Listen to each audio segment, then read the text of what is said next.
Eu encaro como uma imensidão. É uma coisa que tira o fôlego.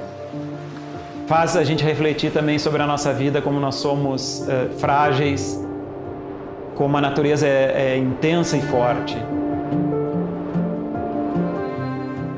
Apesar de estar distante, de ser um ambiente inóspito, ele tem muita vida. A gente não consegue nem entender muito.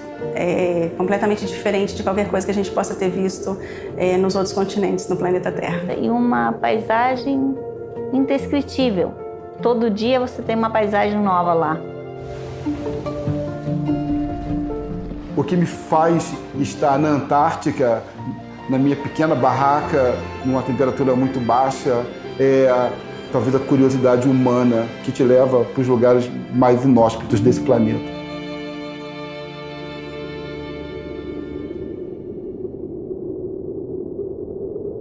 A Antártica desperta curiosidade e fascínio no ser humano desde que foi descoberta. E não poderia ser diferente. Afinal, é um continente de extremos, encoberto por um manto de gelo eterno e isolado nos confins do planeta. Mas apesar de todo o deslumbramento que provoca, transcorridos 2 séculos da presença humana no local, para a maioria das pessoas, a Antártica ainda se resume a alguns estereótipos: gelo, neve, frio, icebergs, pinguins e não muito mais que isso.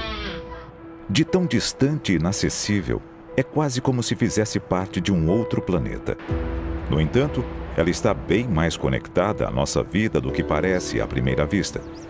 E vai muito além de um simples território gelado habitado por pinguins. No planeta Terra, não há nada igual.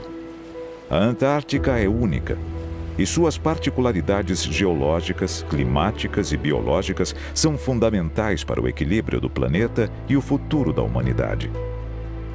Conhecê-la mais a fundo é mergulhar no passado da Terra e no que ela tem de mais intocado.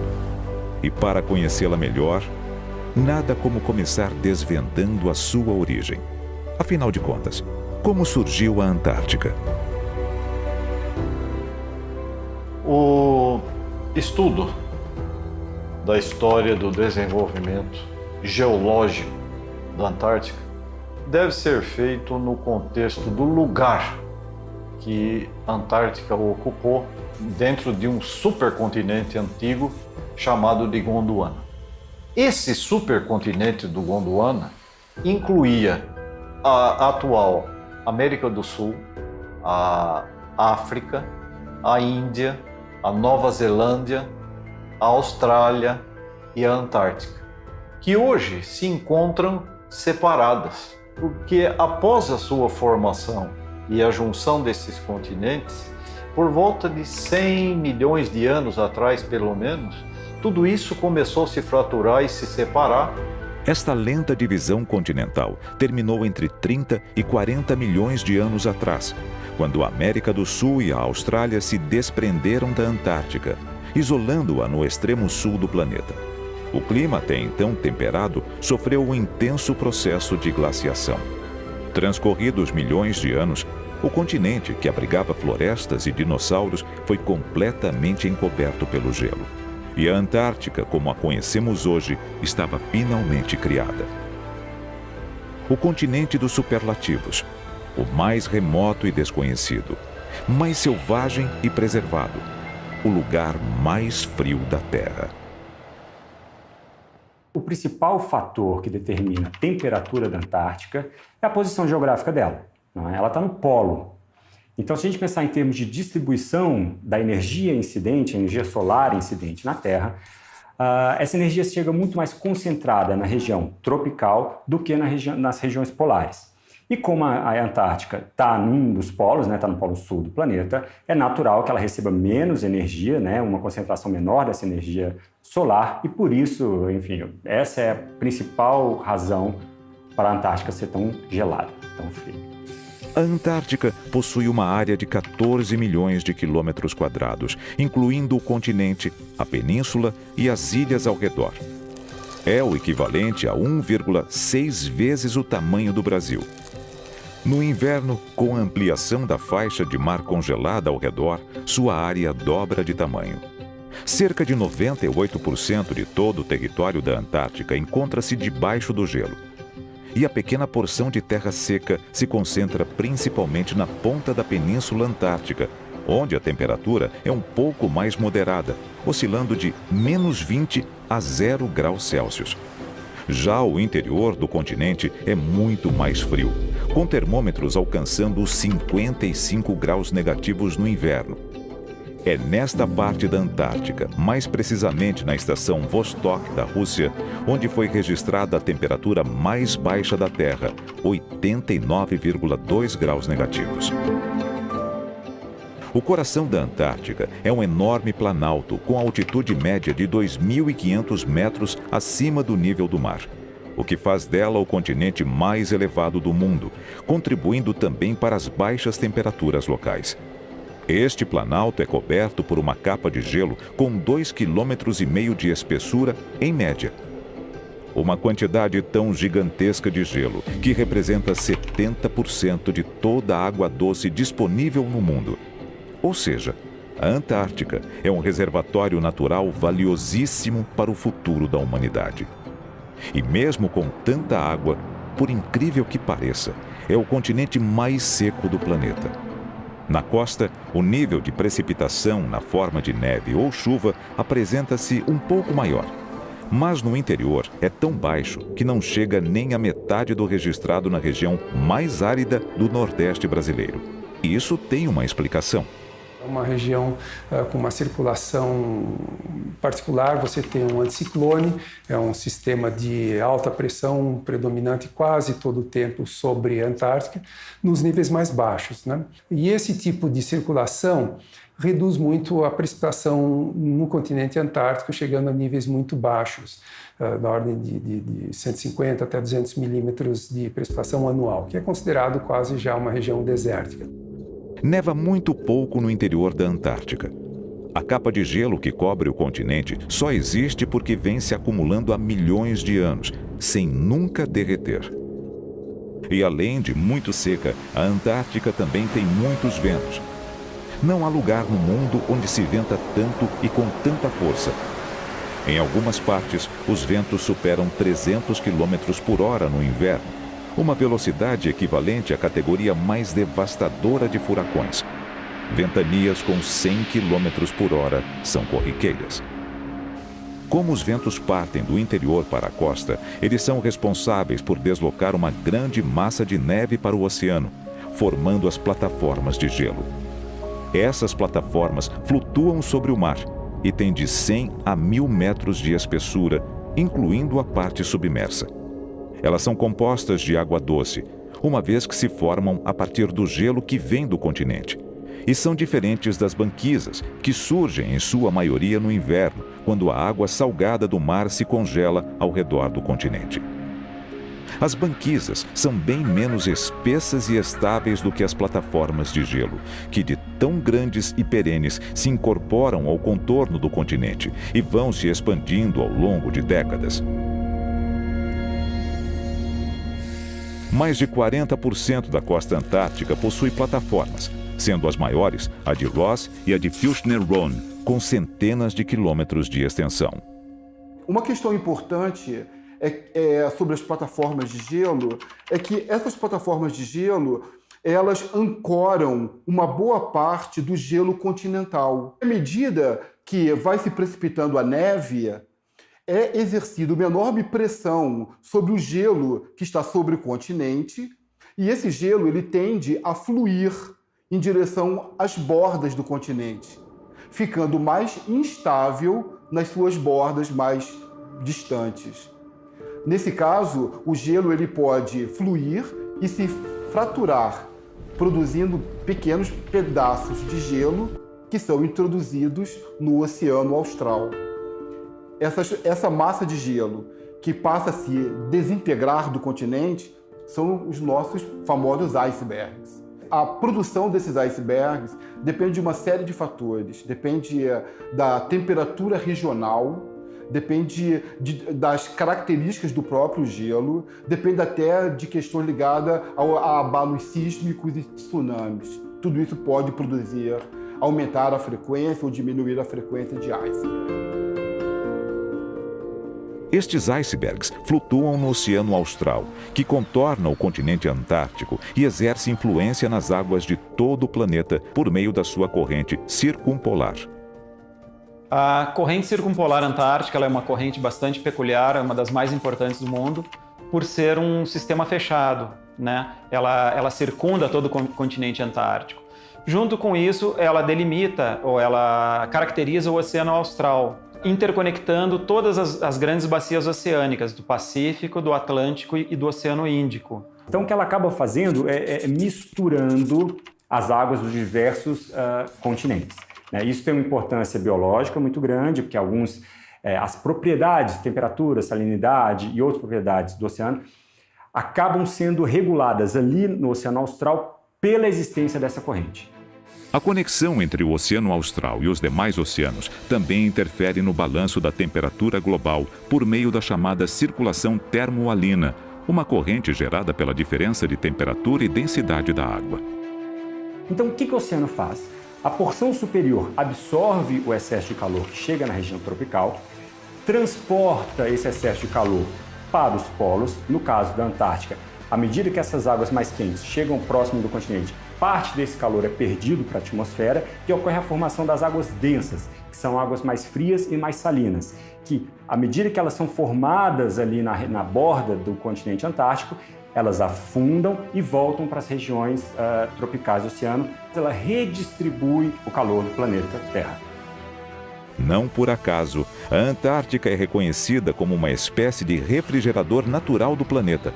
Sem ela, a manutenção da temperatura global estaria comprometida. Para o Brasil, em particular, o sexto país mais próximo da Antártica, essa influência sobre o clima é ainda mais marcante. Na hora que você tem uma saída grande de massas de ar frio da Antártica, elas empurram a circulação toda mais para o norte e aí essas outras massas de ar que estão no sul do Chile, sul da Argentina, conseguem chegar até o Brasil. A compreensão desses fenômenos atmosféricos na Antártica, eles podem ser de grande valia para a nossa previsão do nosso dia a dia e o nosso, digamos, planejamento de atividades no nosso país. A importância da Antártica para a vida na Terra não se restringe à influência climática. Suas características particulares e sua condição de território mais preservado do mundo fazem dela o ambiente ideal para o estudo da história do planeta e de diversos fenômenos da natureza, o que a torna um verdadeiro laboratório a céu aberto. Muitos destes estudos estão relacionados com a atmosfera antártica, que apresenta diversas peculiaridades por causa de sua posição polar e das baixas temperatura e umidade da região. Sobre o continente gelado, a atmosfera é muito mais fina que no restante do globo e não possui o campo magnético que em outras partes bloqueia as partículas originadas nas explosões solares. A combinação destes fatores deixa a atmosfera da Antártica bastante sensível a alterações ambientais. As mudanças se manifestam de forma rápida e intensa sobre ela, e por isso os cientistas a consideram uma espécie de termômetro da saúde do planeta. Foi na Antártica, por exemplo, onde primeiro se detectou o buraco na camada de ozônio.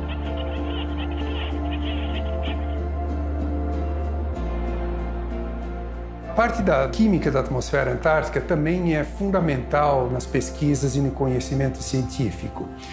Em princípio, aquela região seria a mais pura possível no planeta, mais afastada de todas as contaminações que a humanidade produz e nos permite perceber qual é o grau de contaminação real que a humanidade está conseguindo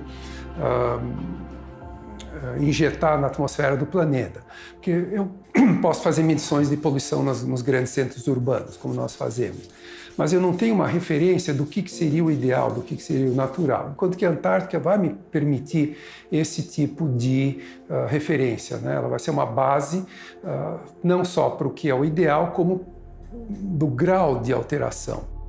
O mesmo potencial para pesquisas científicas oferecido pela atmosfera também se repete em terra firme. Mais precisamente no manto de gelo do continente, que funciona como uma espécie de museu natural da história climática do planeta. Quando o gelo se forma, né, ele é, na sua parte superior, altamente aerado. À medida que vai sendo depositado neve sobre neve, ele vai compactando e essas bolhas vão ficando cada vez mais fechadas e mais bem estruturadas. E nessa bolha de ar existem não apenas as moléculas de gases que formam a atmosfera, mas também micropartículas minúsculazinhas que ficam guardados nela. Então, essas bolinhas de ar e esse ambiente polar, ele é, na verdade, um pequeno ecossistema, onde ele guarda um pedacinho da atmosfera, dos gases que compunham a atmosfera do passado, ficam ali armadilhadas, esperando que alguém possa desvendar esse segredo. Essas bolhas de ar aprisionadas no gelo são conhecidas como testemunhos do gelo. E quanto mais abaixo da superfície elas se encontram, mais antigos são os vestígios atmosféricos armazenados em seu interior. Por isso, aprofundar-se no manto de gelo antártico é quase como fazer uma viagem no tempo. Os testemunhos de gelo, eles guardam tudo que passa pela atmosfera. Então, as poeiras dos desertos, o spray marinho, a poluição humana dos continentes, a variação do uso do solo, as erupções vulcânicas, tudo que gera material particulado para a atmosfera é, de certa forma, transportado até a Antártica. Então, cada elemento que você mede em cada partezinha do testemunho de gelo te dá uma informação diferente. Te dá uma informação de como os desertos estão crescendo. Te dá uma informação como estão os ventos dos oceanos. Te dá uma informação da frequência dos ciclones, da intensidade global e do impacto global das erupções vulcânicas. E até onde a poluição humana pode chegar. Como os cientistas descobriram a relação entre profundidade e cronologia, puderam concluir, por exemplo, que em determinada região, cerca de 10 metros abaixo do manto de gelo, encontram-se bolhas de ar da época da bomba atômica de Hiroshima. Indo mais fundo a 300 metros, estão bolhas com o ar respirado na época de Jesus Cristo. Os registros mais antigos conhecidos até o momento datam de aproximadamente 800 mil anos atrás. E há muitos outros segredos escondidos sob a superfície da Antártica. Entre eles, os mais de 145 lagos submersos. São áreas com água em estado líquido, localizadas centenas ou mesmo milhares de metros abaixo do manto de gelo. O Lago Vostok, descoberto em 1996, é o maior de todos. Pelo que se sabe até agora, ele está selado pelo gelo há centenas de milhares de anos e pode guardar informações biológicas e geológicas de inestimável valor científico. Esses ambientes, eles são interessantes para tentar encontrar essa célula mais antiga na base o ancestral mais antigo que deu origem à vida, que ainda não foi descrito, né? E também compreender esses limites para a vida. Existem poucos lugares no planeta que contribuam para o conhecimento de evolução, adaptação, limites para a vida, né? Como a Antártica ainda é. A presença de micro-organismos no interior da Antártica não se restringe aos lagos subglaciais. Há micro-organismos levados pelo vento ou alojados em áreas específicas sobre ou dentro do gelo. São chamados de seres extremófilos, adaptados para sobreviver em condições extremas. É interessante mencionar que para o micro-organismo existem duas formas da gente interpretar essa vida, né? Uma é a vida celular quando ele consegue se multiplicar. O outro é aquele estágio metabolicamente ativo, mas ele não está se multiplicando. Ele mantém vivo ali naquele gelo, mas ele não está se multiplicando, então são limites diferentes. E é interessante porque até a década de 70, quer dizer, não faz tanto tempo assim, acreditava-se que nas regiões polares era um meio que seria estéril, não existe micro-organismo, existe vida. E mesmo em ambiente tão inóspito, os micro-organismos não estão sozinhos. Quem faz companhia para eles são seres vivos bem mais complexos. Os pinguins imperadores. A maior espécie de pinguim e a única que usa o interior da Antártica como habitat para a reprodução. Eles conseguem reproduzir a menos 80, menos 90 graus de temperatura. Eles fazem a postura do ovo, né? E o cuidado parental é de cerca de 1 ano e meio até conseguir deixar o filhote independente. Então, a fêmea se alimenta, ela caminha até o interior do continente, faz a postura do ovo, passa para o macho fica lá 2, 3 meses chocando esse ovo, enquanto que a fêmea vem para o mar se alimentar. E depois ela retorna com a alimentação quando o filhote nascer, para ela ficar alimentando ele lá no interior do continente. E eles ficam se revezando. Então o macho e a fêmea buscam alimento no mar e voltam para o interior do continente, e essas viagens levam de 30 a 60 dias, em média. Os pinguins imperadores recorrem ao litoral porque sabem que é lá que a vida se manifesta na Antártica. A escassez do interior contrasta com a abundância da costa, onde as temperaturas são menos agressivas. O gelo abre brechas para a terra seca e o Oceano Austral se oferece como a maior fonte de alimentação do continente. Não fosse o oceano, praticamente não haveria vida na Antártica, uma vez que o ecossistema terrestre se apresenta bastante pobre, mesmo nas regiões litorâneas. Nós vamos encontrar lá basicamente uma vegetação muito simples. Ela não é a base da alimentação também, porque o alimento todo vem do mar, mas ela está composta principalmente por líquens, musgos e as plantas com flores, que aqui para nós, nas regiões tropicais, são as mais representativas. Para a Antártica só tem 2 espécies nativas, uma grama e uma cariofilácea. Este limitado ecossistema terrestre é compensado pelas águas do Oceano Austral, responsáveis pela alimentação de todos os animais da Antártica, inclusive os mamíferos e as aves.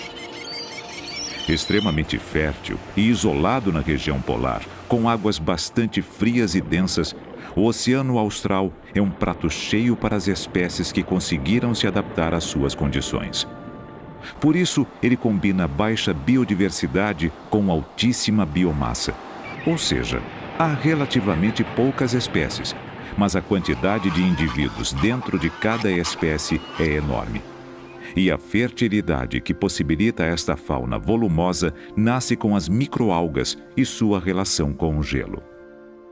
Então, na Antártica, as microalgas, que tanto pode estar na comunidade do fitoplâncton como no gelo, são a base da teia alimentar. O coração do ecossistema antártico é basicamente essa dinâmica, essa variação sazonal do mar congelando e descongelando. Por quê? Porque quando o mar congela, é nesse gelo marinho que crescem essas microalgas. A turbulência é tão pouca como se fosse uma caverna, porque o gelo não deixa o vento criar turbulência. Quando chega no verão, começa a haver o degelo.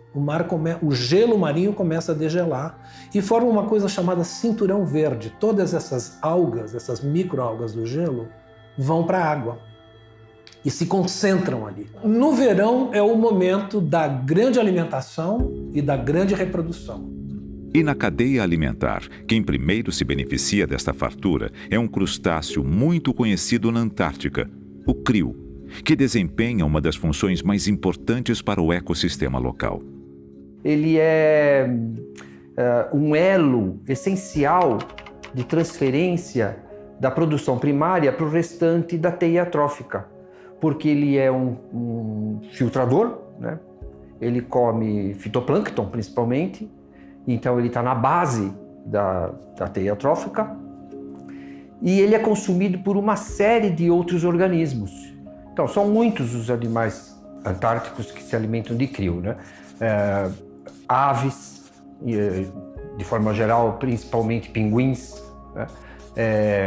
Algumas focas, baleias de grande porte, né? Incluindo a baleia azul. Como ele é relativamente grande, ele tem cerca de 6 centímetros de comprimento, o crio da Antártica, a Euphausia superba, e é muito abundante, então ele pode servir de alimento para esses animais grandes. O crio da Antártica é considerado a espécie animal mais abundante do planeta. A biomassa da população que habita o Oceano Austral chega a 500 milhões de toneladas, o dobro do peso total de seres humanos na Terra. São tantos crios que é possível encontrar de 10 mil a 30 mil indivíduos por metro cúbico de água, em cardumes que chegam a 6 quilômetros de comprimento. Como é uma presa farta e fácil, cerca de metade da população de crio é consumida todos os anos no Oceano Austral e reposta por um rápido processo de reprodução. Entre os principais predadores de crio estão os peixes. Os mares do sul abrigam milhões deles, e em sua maioria são espécies únicas, não encontradas em nenhum outro lugar do planeta. O continente antártico ele foi se afastando da América do Sul muito lentamente, e a temperatura do continente antártico foi baixando muito lentamente também. Então houve uma série de mutações que permitiram que esses animais se adaptassem ao ambiente frio, o que não ocorreu no resto da América do Sul. As famílias de peixes mais numerosas no Oceano Austral são os Nototinedae, ou bacalhau antártico, e os Chanistiidae, ou peixe-gelo, uma espécie quase transparente que não tem células vermelhas no sangue. Todos eles apresentam características especiais que lhes permitem sobreviver em habitat tão rigoroso como as águas da Antártica. Possuem, por exemplo, uma proteína anticongelante no sangue, além de mecanismos de adaptação à variação de sanilidade que no Oceano Austral é intensa por causa do derretimento das plataformas de gelo. Então, os desafios que essas espécies têm que enfrentar são muitos, como, por exemplo, a escassez de alimento, a própria luminosidade, como no inverno é muito comum as baías congelarem o mar. Então, o animal ele tem que viver com uma disponibilidade de alimento menor e, às vezes, enfrenta jejuns prolongados muito longos, com mais de um mês sem se alimentar. E são peixes que ficam normalmente parados no fundo para economizar energia. Então, só quando ele tem alimento que ele vai dar o bote, pega o alimento e depois volta e fica em repouso novamente. Não são peixes que ficam nadando na linha d'água. O fundo do mar Antártico também é repleto de vida. Além de muitos peixes, é lá que se encontra uma rica comunidade de organismos bentônicos, que são os seres que habitam o assoalho do oceano e vão desde bactérias e vermes até crustáceos e estrelas do mar. Como verificado com outras espécies, as condições extremas do ambiente antártico interferem diretamente no desenvolvimento desta comunidade, que exibe propriedades únicas no Oceano Austral. Uma delas é o gigantismo, que ocorre porque os seres bentônicos possuem metabolismo muito mais lento em baixas temperaturas, vivendo mais e crescendo mais.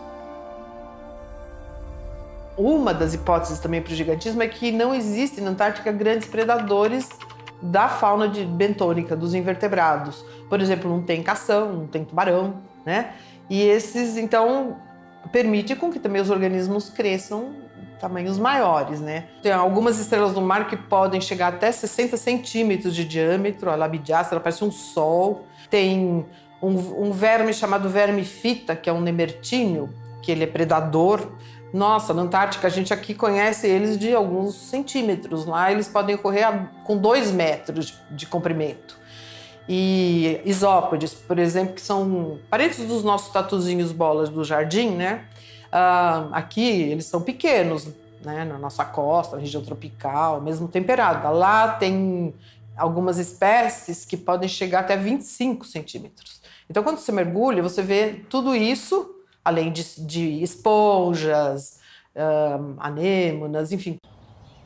Não é preciso estar 100% do tempo na água para se beneficiar do Oceano Austral, porque ele também viabiliza a vida das aves marinhas. Entre elas, a mais numerosa e representativa de todas, o pinguim.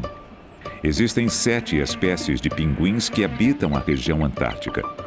Além do imperador, há o pinguim Adélia, o papua, o de barbicha, entre outras.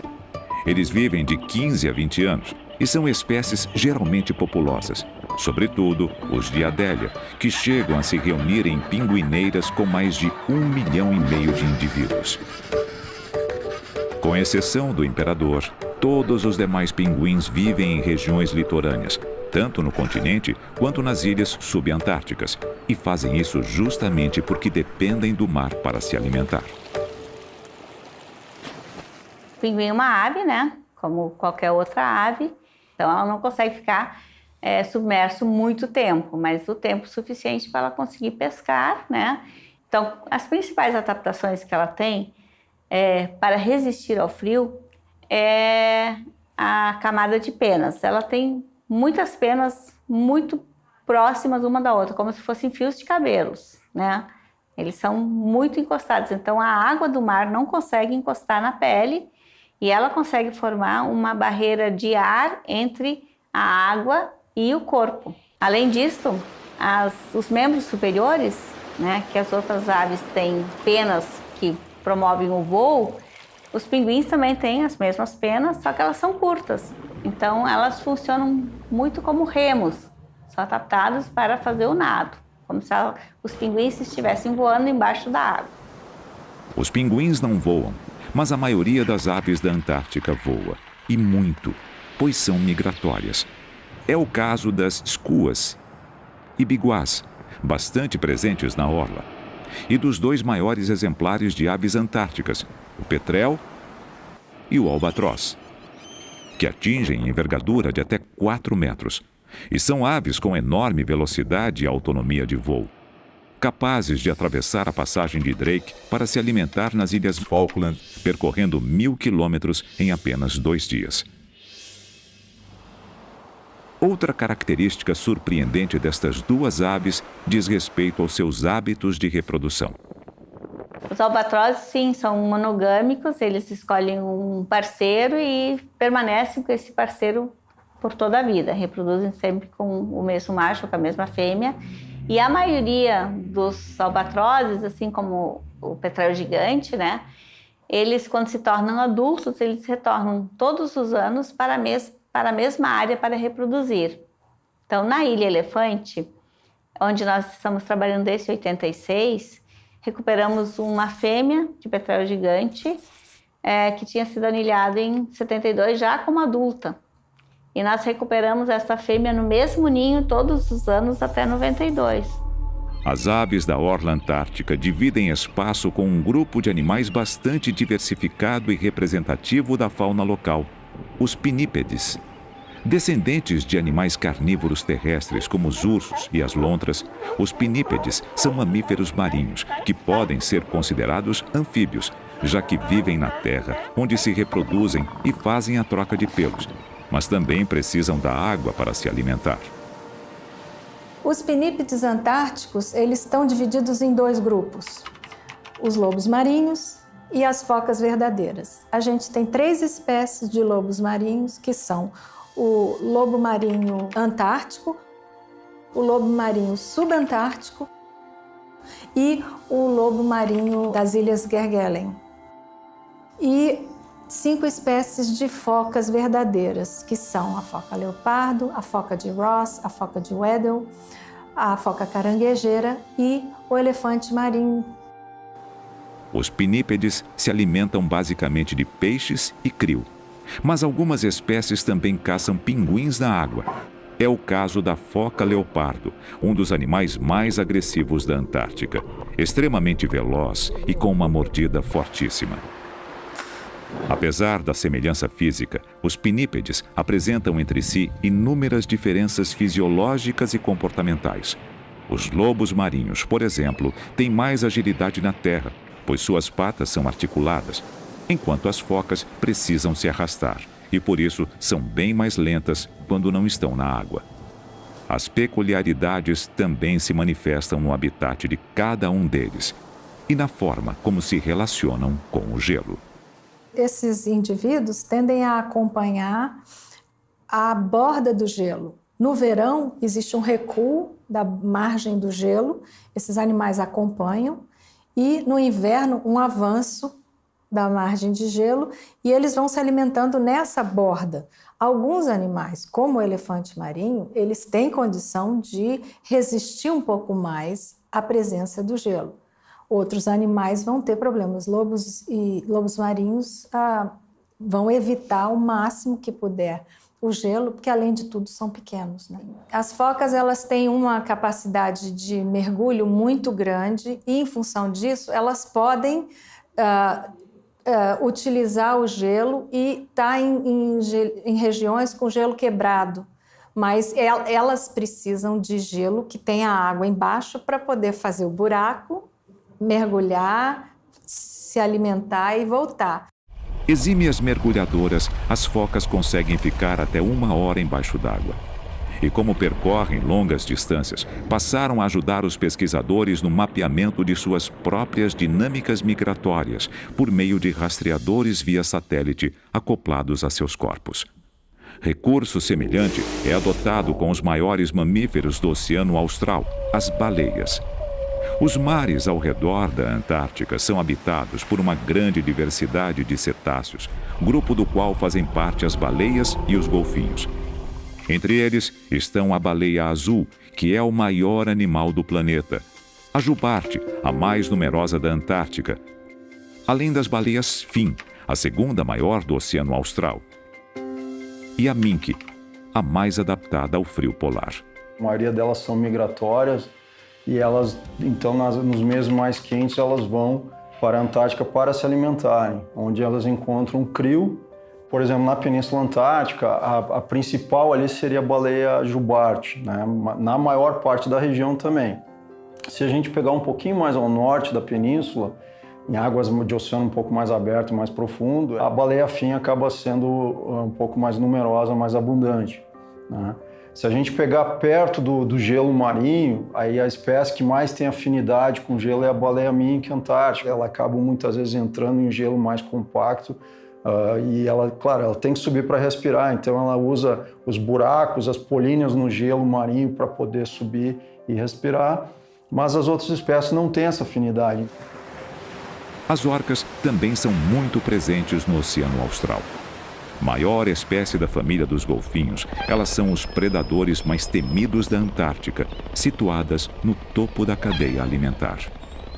Elas predam sobre alimentos diferentes, então a gente tem algumas que se alimentam, por exemplo, de outros mamíferos marinhos, então ela preda sobre as baleias mink. Tem outras que predam sobre pinguins, também peixes, né? E outra ainda que preferem as focas. Se atualmente as orcas representam a maior ameaça para baleias e focas nas águas polares, no passado, outro predador conseguiu ser ainda mais letal: o ser humano, responsável por levar algumas espécies à beira da extinção. Conhecer a história do homem na Antártica é conhecer a história da sua exploração. Isso porque a Antártica é o único continente do planeta que não possui população nativa. Ou seja, antes do desembarque de seus primeiros exploradores, nenhum outro ser humano jamais havia habitado esta parte do globo terrestre. Embora existam indícios de que já no século VII, povos originários da Terra do Fogo e da Polinésia tenham visitado a Antártica, o primeiro a avistá-la e documentar o feito foi o navegador inglês William Smith, no dia 19 de fevereiro de 1819. E a descoberta foi por acaso. Navegando da Argentina para o Chile, Smith decidiu cruzar o Cabo Horn, mais ao sul do que o habitual, a fim de evitar adversidades climáticas. Descendo abaixo do paralelo 62, avistou o arquipélago que viria a se chamar Ilhas Shetland do Sul, ao norte da Península Antártica. Ele então comunicou a descoberta para a Marinha Real Inglesa, que organizou uma expedição oficial para a localidade. Assim, em 1820, o capitão Edward Bransfield aportou na maior ilha do arquipélago e a denominou Ilha Rei George, tomando posse formal do território em nome da coroa inglesa. Depois, navegou rumo ao sul, passando pela Ilha Deception e finalmente alcançando a parte norte do continente. Por coincidência, nesse mesmo ano, mais 2 navegadores chegaram à Antártica, partindo cada um de um ponto diferente e desconhecendo as outras expedições. O explorador russo Fabian Bellinghausen desembarcou na parte leste da Antártica, e o capitão baleeiro norte-americano Nathaniel Palmer circulou pela região da Península Antártica. Por isso, todos eles são considerados co-descobridores da Antártica. E tão logo a notícia se espalhou, uma infinidade de exploradores e aventureiros partiram para lá, dando início a um período de inúmeras expedições predatórias. Nesse primeiro momento, os principais atrativos da Antártica eram as riquezas oferecidas em abundância por suas águas, em especial as focas, cujas peles valiam uma fortuna nos mercados europeu e norte-americano. Naquela época, num período de apenas 7 anos, mais de 3 milhões de peles de foca foram levadas das ilhas que circundam a Antártica. Calcula-se que 100 mil filhotes morriam todo ano devido à morte de suas mães. Também por causa da pele, os lobos marinhos quase foram extintos no século XIX.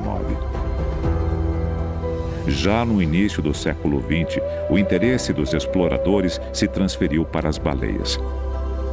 Neste caso, estavam em busca do óleo extraído de sua gordura, então utilizado como combustível para a iluminação. A primeira estação baleeira da Antártica foi criada em 1904 por uma empresa norueguesa.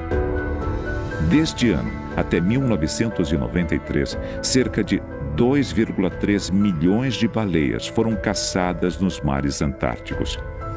Como consequência, estima-se que apenas 3% da população original de baleias jubartes tenha sobrevivido. E somente 1% da população de baleias azuis. Mas, felizmente, a Antártica não foi cenário apenas de expedições predatórias. Na condição de território sem dono e continente desconhecido a ser desbravado, o lugar passou a atrair a atenção do mundo também pelo interesse científico e geopolítico. Nas décadas de 30 e 40 do século XIX, expedições norte-americanas, francesas e britânicas percorreram toda a costa antártica com o objetivo de descobrir se ela era de fato um continente ou apenas um conjunto de ilhas unidas pelo gelo. O foco em pesquisas científicas crescia ao mesmo tempo em que as caças predatórias começavam a gerar críticas ao redor do mundo. Em 1882, foi realizado o Ano Polar Internacional, e 3 expedições, reunindo várias nações, partiram rumo à Antártica. Nessa mesma época, surgiu o Instituto Antártico Internacional na Bélgica. E em 1885, em função dos potenciais ganhos científicos, o 6º Congresso Internacional de Geografia fez um apelo para que as nações investissem na exploração da região antártica. Era o início do que se convencionou chamar de Idade Heróica da Exploração da Antártica. Quase 2 dezenas de expedições foram realizadas em um período de pouco mais de 20 anos. E em cada uma destas viagens, novas descobertas eram feitas, novos recordes eram batidos. Ano após ano, o ser humano chegava cada vez mais longe. Nesta época, o principal objetivo dos exploradores era atingir o Polo Sul geográfico, um ponto onde o homem jamais havia colocado os pés. E a história desta busca tem 2 grandes protagonistas, o norueguês Roald Amundsen e o britânico Robert Scott. Os 2 exploradores, já bastante experientes na Antártica, lideraram expedições rumo ao Polo Sul entre os anos de 1910 e 1912. A disputa entre eles se tornou famosa internacionalmente. Com uma preparação mais meticulosa, inclusive utilizando técnicas de sobrevivência aprendidas com os esquimós do Ártico, Amundsen e seu time de 5 homens chegaram primeiro ao Polo Sul no dia 14 de dezembro de 1911. Scott e sua equipe alcançaram o objetivo 33 dias depois, em 17 de janeiro de 1912. No entanto, ele e seus companheiros morreram na viagem de volta por causa de fome e frio. Estavam a apenas 13 quilômetros de um depósito de provisões. Após a conquista do Polo Sul, o maior desafio dos exploradores passou a ser a travessia do continente antártico de costa a costa, algo jamais realizado até então. E esta nova aventura contou com mais um personagem marcante, o britânico Ernest Shackleton, explorador de renome que quase alcançara o Polo Sul numa expedição anterior à de Amundsen.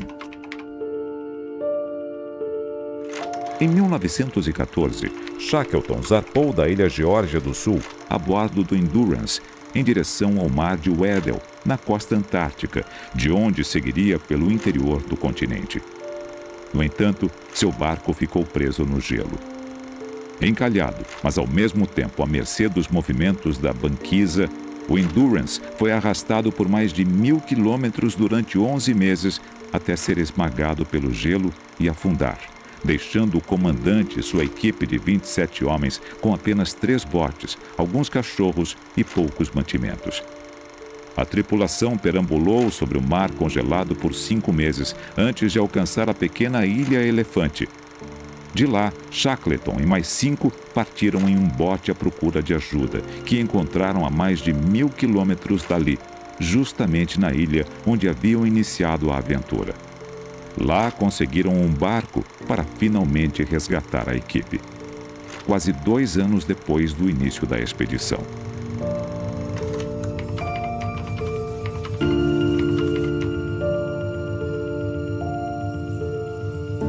Sobrevivente desta que é considerada uma das aventuras mais impressionantes da história da exploração polar, Shackleton morreu no continente gelado alguns anos depois, devido a um ataque cardíaco que sofreu durante mais uma expedição que liderava na Antártica. Era janeiro de 1922, e sua morte marca o fim da idade heróica da exploração. A partir de então, as viagens se tornam mais mecanizadas e seguras. Nas décadas seguintes, se realizam as grandes expedições comandadas pelo almirante norte-americano Richard Byrd, o primeiro a sobrevoar o Polo Sul. A essa altura, a Antártica já havia se transformado em um território de interesse científico e estratégico para inúmeras nações. Em um intervalo de poucas décadas, 7 países declararam, de forma unilateral, soberania sobre partes do continente, o que poderia ter criado complicações diplomáticas com consequências inimagináveis. No entanto, com o fim da Segunda Guerra Mundial e início da Guerra Fria, o cenário, que antes apresentava potencial de conflito, acabou tomando um rumo surpreendente.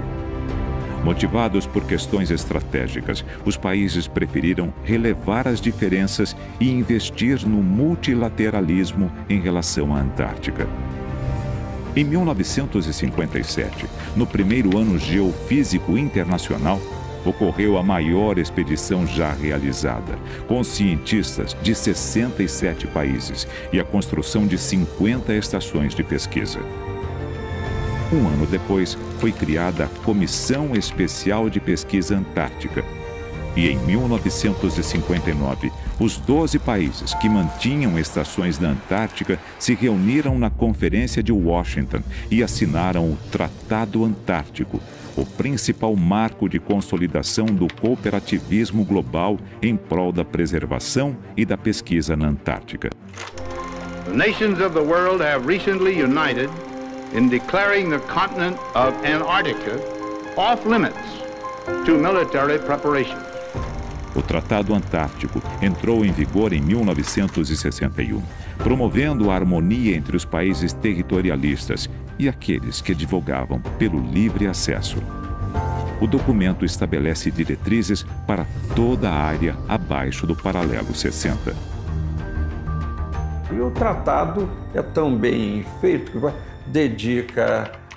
proíbe experiências nucleares ou atividades nucleares, a não ser de pesquisa específica, não permite presença de forças armadas, a não ser no objetivo de apoiar os seus programas, força armada, a presença militar em si não existe.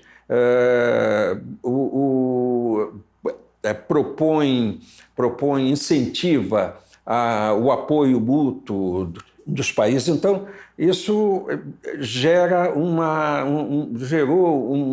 uma grande comunidade internacional que realmente não se vê em outra parte do mundo. Uma moldura jurídica dessa que tenha acomodado tão bem e que tenha uma duração tão grande. Foi nesta época que o primeiro cientista brasileiro pisou na Antártica, ainda sem o respaldo logístico e institucional do país. Um exemplo da progressiva cooperação internacional em benefício do continente gelado. Bom, eu fui pioneiro, foi em 61. Em janeiro de 1961, eu embarquei num quebra-gelo da Marinha Americana na Nova Zelândia. E tornei-me, na ocasião, o primeiro cientista brasileiro a participar na expedição antártica. Saímos de Wellington, na Nova Zelândia, atravessamos o Oceano Pacífico todo e fomos explorar um setor da costa do continente antártico junto ao Oceano Pacífico. Era uma costa desconhecida, então não se sabia nem se íamos conseguir atingir o alvo, a região visada. Mas foi uma aventura muito grande a partir de janeiro de 1961. Com a consolidação do tratado, a presença de cientistas na Antártica e a preocupação com seu ecossistema atingiram um novo patamar. Em 1972, ocorreu a Convenção para a Conservação das Focas Antárticas.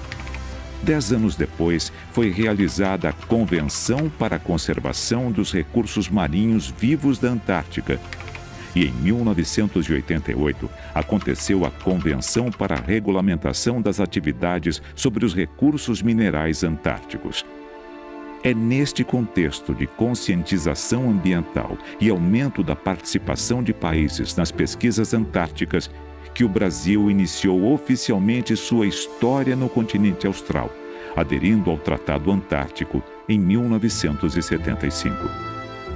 A primeira expedição brasileira foi realizada em 1982 e contou com o navio Barão de Tefé, da Marinha do Brasil, e o navio Professor Vladimir Besnard, do Instituto Oceanográfico da USP.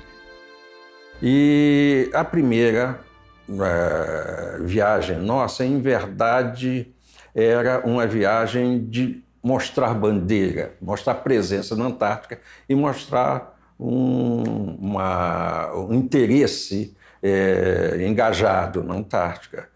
O tratado exigia que a gente tivesse expedições ou tivesse estações. A segunda operação, ela tinha por objetivo fazer a cartografia da Baía do Almirantado, trabalho de que eu participei, e escolher um local para a estação e mais, implantar uma estação antártica que era modesta. Na época, eram 6 contêineres apenas. Um ano depois, o Brasil já ingressava na categoria consultiva do Tratado Antártico, tornando-se membro com direito a voto e poder de decisão sobre a preservação ambiental e o futuro político do continente. Para isso, precisou comprovar constância e relevância dos estudos científicos desenvolvidos na Antártica. Atualmente, apenas 29 países integram este grupo. E para coordenar o trabalho científico brasileiro na Antártica, em 1982 foi estabelecida a Comissão Nacional para Assuntos Antárticos, que posteriormente aprovou as diretrizes para a criação do PROANTAR, o Programa Antártico Brasileiro. O Programa Antártico Brasileiro, diferentemente de outros países que têm institutos antárticos que tocam toda a parte dos programas antárticos desses países, o Brasil faz uma articulação interinstitucional. E aí a gente tem a Marinha do Brasil com a parte logística, toda a parte de navios que levam até o continente antártico, toda a parte de pesquisa científica com o Ministério de Ciência e Tecnologia, a parte ambiental é gerida pelo Ministério do Meio Ambiente e a gente tem o Ministério das Relações Exteriores, porque é um tratado internacional e eles fazem essa condução política de toda a parte do Programa Antártico Brasileiro. Então, é uma articulação interinstitucional que funciona muito bem. A preocupação global com a preservação da Antártica alcançou um novo status em 1991, com a assinatura do Protocolo de Madrid, responsável por revisar e complementar o Tratado Antártico, que naquela data completava 30 anos de vigência. O protocolo entrou em vigor em 1998 e até 2048 só pode ser alterado caso haja acordo unânime de todos os signatários. É um protocolo voltado para a conservação do ambiente antártico, O artigo 2º já propõe que determina, que a Antártica é um continente, uma reserva natural internacional dedicada à paz e à ciência. Então, a partir disso aí, todo o protocolo tem as suas diretrizes para conservação do ambiente antártico, dedicado à pesquisa científica, um incentivo à cooperação entre os países para a pesquisa científica e para cooperação também para a manutenção do ambiente antártico como ele é. O protocolo ele traz a obrigação de que cada país faça análise de impacto ambiental das suas próprias atividades, tanto das atividades científicas quanto das atividades logísticas. Então, todas as atividades que todos os países exercem na Antártica precisam passar por uma avaliação de impacto. O monitoramento de vários poluentes, principalmente os orgânicos, como hidrocarbonetos de petróleo e esgoto, começou no final da década de 90. Então, desde aquele período até hoje, nós estamos monitorando essa região, principalmente na área de influência da Estação Antártica Comandante Ferraz, que fica localizada na Baía do Almirantado. Então, eu acho que o Protocolo de Madrid nos trouxe essa segurança maior, de estabelecer um rito de planejamento, digamos, prévio, e de imposição de algumas medidas mais normalizadas entre os países. Para mim, foi um grande marco. O Protocolo de Madrid é o melhor exemplo do que a comunidade internacional tem feito para estabelecer parâmetros responsáveis para a presença e a convivência entre as nações da Antártica. Mas, à medida que cresce a ocupação humana no continente, este trabalho de conscientização, prevenção, fiscalização e redução de impactos se faz cada vez mais necessário.